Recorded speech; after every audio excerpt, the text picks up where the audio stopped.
ओम शांति। अपने मोबाइल पर डेली मुरली अपडेट पाने के लिए चैनल को सब्सक्राइब जरूर करें।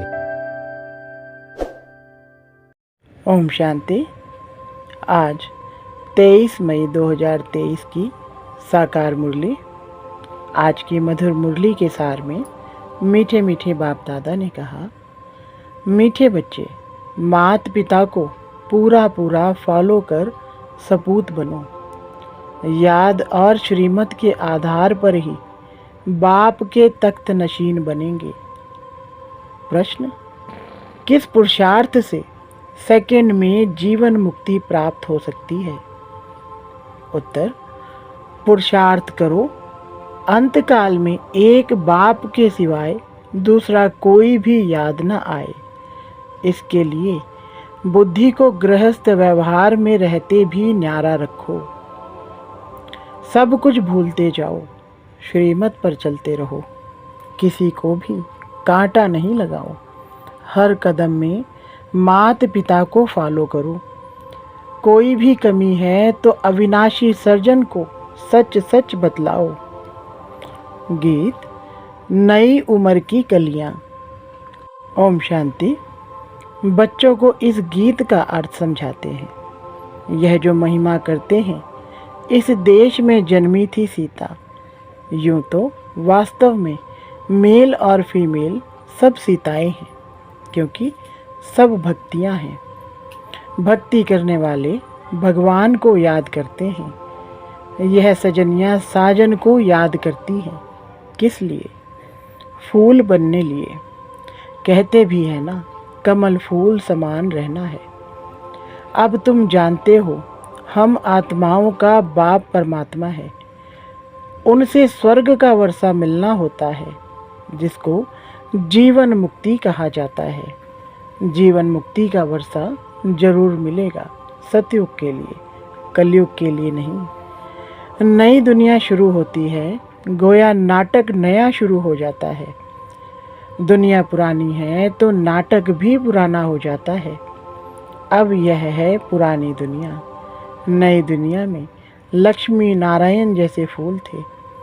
अभी तुम जानते हो, हम कांटों से फूल बन रहे हैं, स्वर्ग का मालिक बनने लिए। कांटा वे हैं जो एक दो के ऊपर काम कटारी चलाते हैं। तुमको निश्चय है, हम आत्माओं का बाप आया हुआ है, फिर से सदा सुखी स्वर्ग का मालिक बनाने। इस निश्चय में गड़बड़ नहीं होनी चाहिए। बाप ने आकर इनको, दादा को भी समझाया है। यह कहते हैं, बरोबर हम नहीं जानते थे। हम पहले सतयुग में धर्मात्मा थे। धर्मात्मा उनको कहा जाता है जो काम कटारी नहीं चलाते। धर्मात्मा सिर्फ उनको नहीं कहते जो दान पुण्य करते हैं। मनुष्य जो कुछ करते, उनका फल दूसरे जन्म में मिलता है। वह इनडायरेक्ट दान करना है। ईश्वर अर्थ दान करते हैं, जैसे कोई कृष्ण अर्थ भी करते हैं, परंतु श्री कृष्ण को गीता का भगवान समझने कारण मुंझारा कर दिया है। भगवान कहते हैं, मैं भारत में ही आया हूँ। तुम बच्चे जानते हो, हमारा बाप परमधाम से आया है। हमको कहते हैं, बच्चे अब नाटक पूरा होता है, मुझे याद करो। तुम ही सो लक्ष्मी नारायण थे। त्रेता में है राम सीता। श्री कृष्ण का युग तो कोई अलग नहीं है, उन्होंने द्वापर में डाल दिया है। यह फिर भी होगा। बाप बैठ बच्चों को शास्त्रों का सार समझाते हैं। मैंने कोई गीता आदि हाथ में नहीं उठाई है। मुझे तो ज्ञान का सागर कहते हैं। मुझे भक्त ऐसे भी कहते हैं, सत्य है, चैतन्य है। मनुष्य जो बहुत वेद शास्त्र आदि पढ़ते हैं, उनको शास्त्रों की अथॉरिटी कहा जाता है। अब यह वेद शास्त्र आदि कहाँ से शुरू हुए? भक्ति मार्ग से। यह ड्रामा अनादि बना हुआ है। ऐसे नहीं, वेद शास्त्र अनादि कहेंगे। अगर अनादि कहें तो सतयुग से लेकर कहा जाए। सतयुग में तो वेद शास्त्र होते नहीं, यह तो भक्ति मार्ग से शुरू होते हैं। अब बाप की बुद्धि में है कि मैं ज्ञान का सागर हूँ, इस मनुष्य सृष्टि को मैं ही जानता हूँ। बाप आकर अपना परिचय देते हैं। यह सृष्टि चक्र कैसे फिरता है, 84 जन्म कैसे भोगते हैं तुम जानते हो। हम 84 जन्म सतो रजो तमो में पाठ बजाते हैं। अभी बाप ने आकर ब्रह्मा द्वारा यह यज्ञ रचा है। शिव बाबा द्वारा हम ब्रह्मा के बच्चे बने हैं, तो वह दादा हो गया। वहाँ तो है ही बाप का वर्षा। आधा कल्प से तुम चाहते थे मुक्ति, जीवन मुक्ति का वर्षा। यह नहीं जानते थे कि बाप भक्तों के पास आएंगे, क्या करेंगे। कहते हैं भगवान घर बैठे आ जाएं, सो तो बड़े घर में आएंगे ना। तुम्हारे लिए तो अपना घर छोटा है, यह है बेहद का घर। न जाने कब भगवान भक्तों के पास आ जाएं। भगवान तो जरूर भक्तों के लिए आएंगे। भक्त भगवान के बच्चे ठहरे, ऐसे नहीं भगवान सब भक्तों में है, सब भगवान है नहीं। बाप डायरेक्ट बैठ समझाते हैं कि मैं आऊँगा जरूर, आकर बच्चों को सुख दूंगा। मनुष्य विलायत से आते हैं तो बड़ी वंडरफुल सौगात लाते हैं। बाप कहते हैं कि मैं तुम्हारे लिए वैकुंठ सौगात लाया हूँ। वहाँ विष नहीं मिलेगा। इस ज्ञान अमृत पीने से तुम स्वर्ग में जा सकते हो, तो जरूर जहर छोड़ना पड़ेगा। मैं कोई सन्यासियों उदासियों मिसल पुस्तक नहीं उठाता हूँ। मैं तो शांति धाम सुख धाम का मालिक बनाने लिए रास्ता बताता हूँ। हे मेरे लाडले बच्चों, परदेशी बाप आत्माओं से बात करते हैं और कोई ऐसे नहीं कहेंगे कि मैं परमात्मा हूँ। तुम आत्माओं से बात करता हूँ, वह तो कहते अहम परमात्मा तत्त्वम। बाप को वर्षा देंगे क्या? बाप जरूर बच्चों को वर्षा देंगे। तुम्हारी कितनी विशाल बुद्धि बनी है। बाप आकर बुद्धि का ताला खोलते हैं। बुद्धि में मूल वतन, सूक्ष्म वतन याद है, यह है स्थूल वतन। तुम अब बन गए हो त्रिकालदर्शी, तीनों लोकों तीनों कालों को जानते हो। यह है डिटेल की बातें। नटशल में तो है ही दो बातें, बाप और वर्षे को याद करना। याद के चार्ट पर ही मदार है। घर में रहो, युक्ति से चलो। बाप और वर्षे को याद करो, चार्ट रखो हम कितना समय योग में रहे। बाप को याद करने से वर्षा जरूर मिलता है। बाप तो बहुत सहज कर बतलाते हैं, परंतु कोई याद करे भी ना, माया एकदम भुला देती है। कोई बांधेली बच्चियां ऐसी अच्छी हैं जो घर में रहते भी कई महारथियों से अच्छा योग में रहती हैं। शिव बाबा को बहुत याद करती हैं। शिव बाबा हमें दुख से छुड़ाओ। जानते हैं शिव बाबा से हमको स्वर्ग की राजाई मिलती है। घर में याद करते करते अगर प्राण त्याग दे तो भी बहुत अच्छा पद मिल सकता है। मेरा तो एक दूसरा ना कोई, इसी निश्चय से बेड़ा पार हो जाए। कितनी मार खाती हैं। ऐसा सत्संग तो कभी नहीं देखा होगा जहाँ स्त्रियाँ मार खाती। सत्संग में जाने से कोई मना करते हैं क्या? ढेर सत्संग हैं। यहाँ तो अबलाओं पर कितने अत्याचार होते हैं, विघ्न पड़ते हैं। शुरू से लेकर चलता आया है। अकासुर बकासुर कैसे ले जाते थे बच्चों को, विष के लिए मारे कितनी खाती थी। कोई तो बात होगी ना। अच्छे अच्छे बच्चे भल सेंटर्स भी खोलते हैं, फिर भी चलते चलते माया का वार हो जाता है। बाप कहते हैं मैं कालों का काल भी हूँ। वह जमघट तो एक दो को ले जाते हैं। बाप कहते हैं मैं तो सब आत्माओं को ले जाऊंगा। इसलिए खुश होना चाहिए। आधा कल्प से भक्ति की है, परंतु वापस कोई भी जा नहीं सकते। अभी आप सभी को ले जाते हो। मनुष्य कहते हैं भगवान कालों का काल है जो सभी को मार डालते हैं, परंतु मैं मारता नहीं हूँ। मैं तो तुम्हें शरीर से मुक्त कर आत्मा को गुलगुल बनाए वापस ले जाता हूँ। इसमें डरने की तो बात ही नहीं है। बहुत बच्चे मरने से डरते हैं। डरते वह हैं जिनका पूरा योग नहीं। अरे हम तो तैयारी कर रहे हैं वापस जाने की। बाबा आया है तैयारी कराए ले चलने लिए। तो तुम स्वर्गवासी नहीं बनेंगे। कहते हैं फलाना स्वर्गवासी हुआ, परंतु जाते कोई भी नहीं है। स्वर्ग तो भारत में होता है। वह था सतयुग। कलयुग में स्वर्ग कहाँ से आया? अखबार में डालते हैं फलाना वैकुंठ गया, उनको श्राद्ध खिलाते हैं। अब वैकुंठ में तो अथाह वैभव है, फिर तुम उनको क्या खिलाएंगे?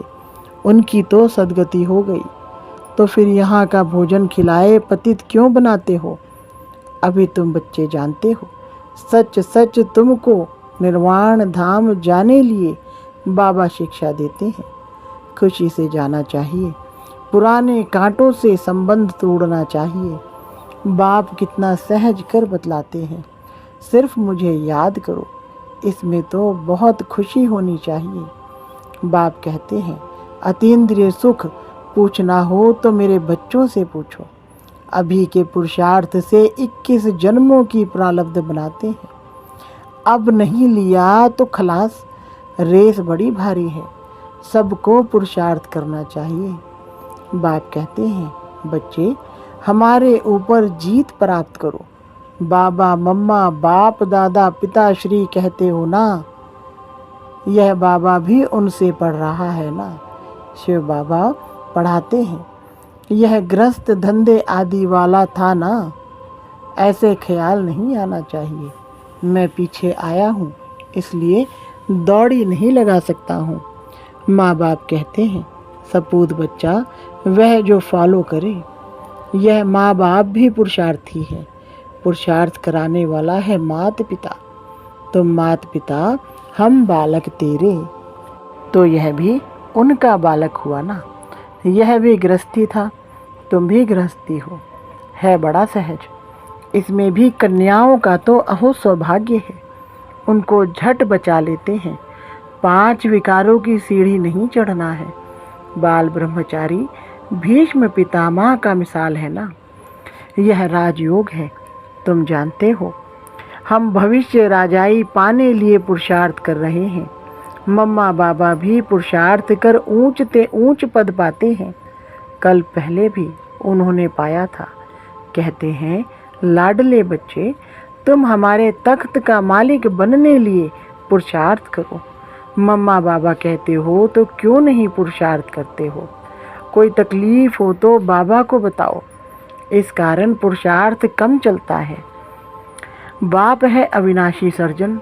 बाकी कोई भी तकलीफ हो तो चाहे लिखो चाहे सम्मुख आकर पूछो, बाप राय देंगे। मुख्य बात है बाप और वर्षे को याद करना। नटशेल में यह काफ़ी है। सेकंड में जीवन मुक्ति पाने का पुरुषार्थ करते करते इतना याद करना है जो अंत काल और कुछ याद ना आए। गृहस्थ व्यवहार को भूलते जाओ। कहते हैं मंजिल तो बड़ी है और विश्व का मालिक बनना है। लड़ाई में कितनी मेहनत कर हद की बादशाही लेते हैं। तुम तो स्वर्ग में विश्व के मालिक बनते हो, और क्या चाहिए? इतना मीठा बाप दुनिया में और कोई होता नहीं। परंतु इस बाप के नाम रूप देश काल को भूल गए हैं। बरोबर शिव हम आत्माओं का बाप स्वर्ग का रचता है तो स्वर्ग का ही वर्षा देते होंगे ना। यह भूल गए हैं। किसको सेकंड में भी तीर लग सकता है। बरोबर बेहद का बाप है, वर्षा देने आया है। क्रिएटर है किसका? क्या नरक का? ऐसे तो कभी नहीं कहेंगे। बाप तो स्वर्ग का मालिक बनाने वाला है। बस हम तो झट जाकर उनका हाथ पकड़ते हैं। बूढ़े साधारण तन में आया है। बाप कहते हैं, सब बच्चे बेसमझ पुजारी पतित बन पड़े हैं। मैं आकर पुजारी से पूज्य बनाता हूँ। यह भी पुजारी था, नारायण की पूजा करता था। चित्र में दिखाया है, लक्ष्मी उनके पांव दबाती है। बाप कोई ऐसे थोड़े ही कहते हैं कि चरण धोकर पियो। बाप कहते, पहले लक्ष्मी पीछे नारायण। तो जो लक्ष्मी बनती है उनका मैं पांव दबाता हूँ। बूढ़ी माताओं को कहते, तुमने आधा कल्प कितने धक्के खाए हैं। पहले अव्यभिचारी भक्ति थी, अब व्यभिचारी भक्ति बन पड़ी है। थक गए हैं। बाप को संकल्प उठा, मैं जाकर नई सृष्टि रचूं। बाप तो जानी जाननहार है। कहते हैं, इन विचारों ने आधा कल्प भक्ति की है, अब बिल्कुल थक पड़े हैं। मौत भी बड़ा कड़ा है, एक दो को खत्म कर देंगे। बाप है नॉलेजफुल, परंतु कहते हैं, मैं भी बंधन में बांधा हुआ हूँ। जानता हूँ बच्चे बहुत दुखी हैं। इन पर 5 विकार आकर चटके हैं, उनको अब खातिरी देते हैं। तुम्हारे सुख के दिन आ रहे हैं। अभी तुम श्रीमत पर चलो तो श्रेष्ठ ते श्रेष्ठ बनेंगे। बाप है ऊंच ते ऊंच, बाकी सब है रचना। ब्रह्मा विष्णु शंकर को परमात्मा नहीं कहेंगे। सुप्रीम सोल एक ही बाप है। ब्रह्मा विष्णु शंकर वह हुए सूक्ष्म वतनवासी। चित्रों में ब्रह्मा विष्णु शंकर के आगे शिवलिंग रखते हैं, क्योंकि बच्चे हैं ना, यह भी वह नहीं जानते। अभी तुम बच्चों को दिव्य दृष्टि मिली है, तुमको तो बहुत हर्षित रहना चाहिए। हम सारे सृष्टि के आदि मध्य अंत को जानते हैं। बाप से स्वर्ग का वर्षा ले रहे हैं। सिर्फ बाप को याद करते हैं, गृहस्थ व्यवहार में रहते हैं, इसमें कोई छोड़ने की बात नहीं। पहले तो गौशाला बनानी थी, नहीं तो यह कैसे होशियार बन सकते। पांडवों को देश निकाला मिला था, तो यह गौशाला बनी ना। अब तुम समझते हो हम कांटों से फूल बन रहे हैं। क्यों ना हम बाबा मम्मा के तख्त पर बैठें। बाबा भी कहते हैं, फॉलो कर, नंबरवार तख्त पर बैठो। अपने दिल से पूछना है। हम बाबा को याद करते हैं। रात को हमेशा पोता मेल देखो। सारे दिन में अथवा सवेरे उठकर कितना समय बाप को याद किया। बाप को याद कर श्रीमत पर चलना है। एक दो को कांटा नहीं लगाना है। काम क्रोध है मुख्य, इनको जीतो तो दूसरे छोटे छोटे विकार ठंडे हो जाएंगे। काम महाशत्रु है। काम के कारण लड़ाई झगड़े मारा मारी कितना करते हैं। कहते हैं बाबा बच्चे बहुत अशांत करते हैं। स्वर्ग में तो कभी कोई किसी को तंग नहीं करते, वहाँ बच्चे भी तंग नहीं करेंगे। इसलिए अब बाप और स्वर्ग के सुख को याद करो। बस अब हम चले सुखधाम। अच्छा, मीठे मीठे सिकलधे बच्चों प्रति माता पिता बाप दादा का याद प्यार और गुड मॉर्निंग। रूहानी बाप की रूहानी बच्चों को नमस्ते। रूहानी बच्चों की रूहानी बाप दादा को नमस्ते जी। धारणा के लिए मुख्य सार। नंबर 1, माता पिता के तख्त को जीतने की दौड़ लगानी है, पूरा फॉलो फादर करना है। नंबर 2, पुराने कांटों से संबंध तोड़, मेरा तो एक दूसरा ना कोई, इस निश्चय में पक्का रहना है। वरदान, हर गुण व शक्ति को अपना स्वरूप बनाने वाले बाप समान संपन्न भव। विस्तार, जो बच्चे बाप समान संपन्न बनने वाले हैं वह सदा याद स्वरूप सर्वगुण और सर्व शक्तियों स्वरूप रहते हैं। स्वरूप का अर्थ है अपना रूप ही वह बन जाए। गुण व शक्ति अलग नहीं हो, लेकिन रूप में समाये हुए हों। जैसे कमज़ोर संस्कार या कोई अवगुण बहुत काल से स्वरूप बन गए हैं, उसको धारण करने की मेहनत नहीं करते। ऐसे हर गुण, हर शक्ति निजी स्वरूप बन जाए, याद करने की भी मेहनत नहीं करनी पड़े, लेकिन याद में समाये रहें, तब कहेंगे बाप समान। स्लोगन: बाबा शब्द ही सर्व खजानों की चाबी है, इसे सदा संभाल कर रखो। अच्छा, ओम शांति।